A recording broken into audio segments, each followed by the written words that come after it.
There is now so few cars, so few electric cars in the United States that qualify for EV incentives.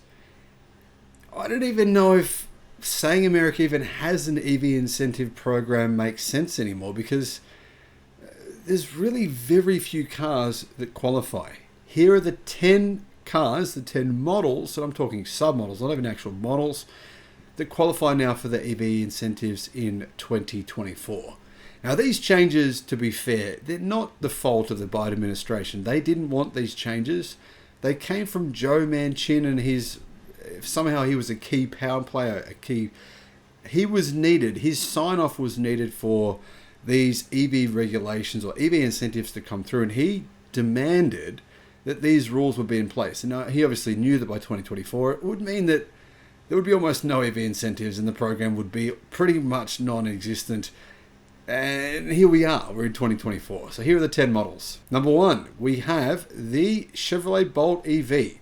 And we have the Bolt EUV. But unfortunately, that vehicle has been discontinued. So we don't even have 10. We now have 9. Because General Motors just announced this week it would discontinue manufacturing the Bolt EV and the EUV. Now, no one really knows the truth of when they're going to discontinue it, but it appears that they will discontinue it relatively soon.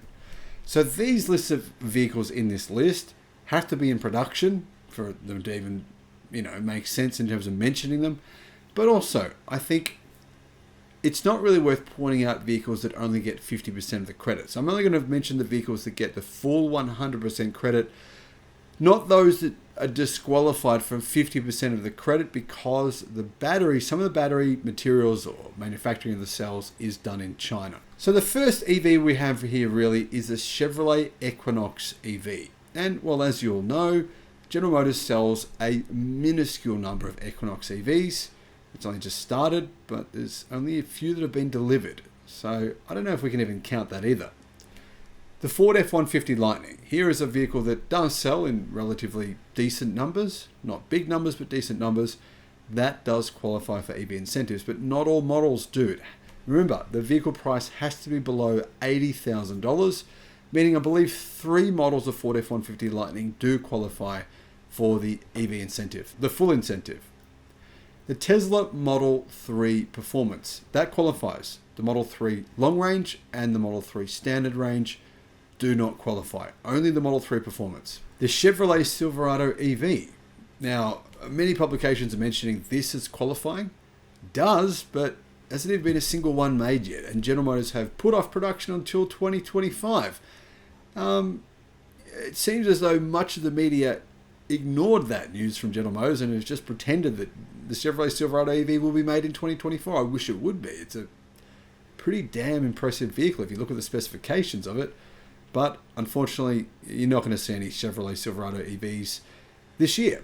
Now, a lot of people said GM would beat Tesla to market. It had beat the Cybertruck to market, but that didn't happen, obviously. The Tesla Model Y Performance. That qualifies. Model Y Standard Range and Long Range appear, based on what Tesla has been telling us, to not qualify. Now, so there's a bit of confusion around this, but the reality is the battery pack now in the Tesla Model Y Standard Range, it is the same, pretty much the same battery pack as the pack that's in the Tesla Model 3 Standard Range. So it's likely the Model Y Long Range and Model Y Standard Range won't qualify for the battery portion of the incentives. Meaning the only Model Y to get the full incentive is the Model Y Performance.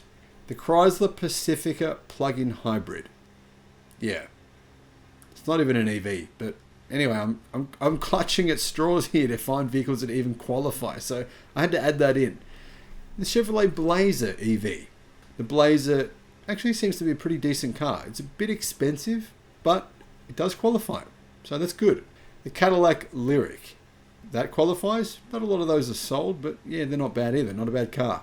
The Tesla Model X. The Tesla Model X Long Range costs $79,990, meaning it's $10 under, and so therefore it does qualify.